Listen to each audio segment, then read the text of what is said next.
Hey, anyway, you know, we were talking about covering up the pot. This is for you, Martinez, right there. Right? That looks like, I'm going to say, that's called the deuce. That looks like a 2-wood right there. So, yeah, you know what? That's smart. That's how you covered that up there. I know it's an old Callaway. Bertha driver. That is a big Bertha driver. It looks pretty good as well.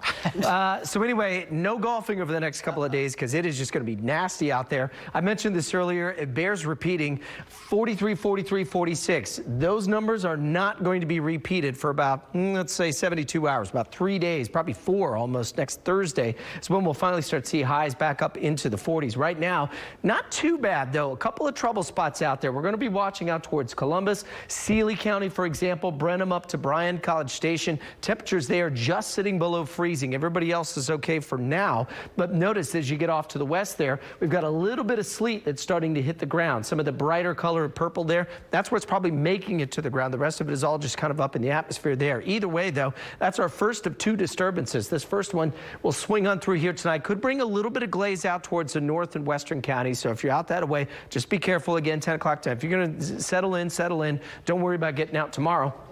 Here's the big one. This is going to slice its way and just come blasting through the state of Texas tomorrow. And that is why not only are the temperatures as cold as they are, single digits up towards Amarillo, 25 in Dallas, below freezing out towards the hill country where they've seen some nasty crashes on the I-35 corridor from Austin down to San Antonio. But even down to Brownsville, it's 37 degrees there as well. And this is not something you see every day. Almost the entire state of Texas is pink. What does that mean? Those are winter storm warnings that extend from the Panhandle all the way down to southeast Texas here. I've never seen it like this in my 6 years of working down here as well. So this is just giving you an indication of just how cold things are going to get around here. So Futurecast wise, through the night, could see a couple of trouble spots back off to the Brazos Valley, as we mentioned. By tomorrow morning through about 9 o'clock, we'll sit at about 34. And this is about where we're going to park it. I don't think we'll see temperatures get much above the mid, maybe upper 30s tomorrow.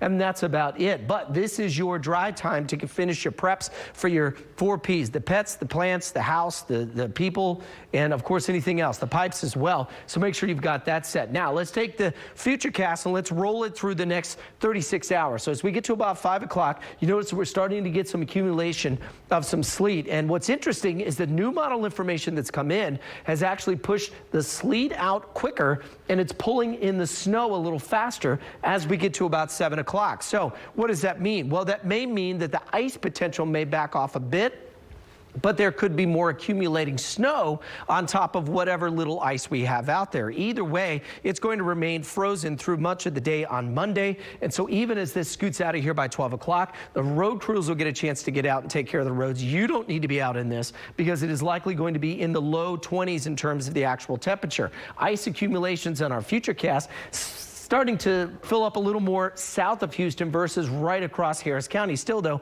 quarter to, let's say, 3/4, or I should say 1/3 or to a 1/2 inch of ice. That's enough to do some damage on the trees and certainly power lines as well, and certainly make the roads very impassable. What's interesting is that the snow forecast has gotten a little heavier across the northern counties, maybe pushing closer to maybe 3, 4, 5 inches, and then right across the metro area, closer to about 1 to 2, maybe 3 inches of snow.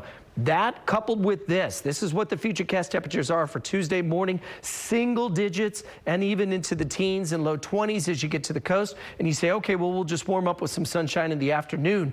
Nope, we'll be in the upper 20s. So the ice that's out there is likely going to be an issue for at least 48 hours. And then we get another system coming in. It'll be warmer Wednesday, but then as that crashes through, we could see another quick pop of some ice and some snow early Thursday morning. It's not until we get to the weekend, guys, where we finally get back into the 40s and 60s. So cannot stress enough. Get your preparations done as fast as you can tomorrow morning.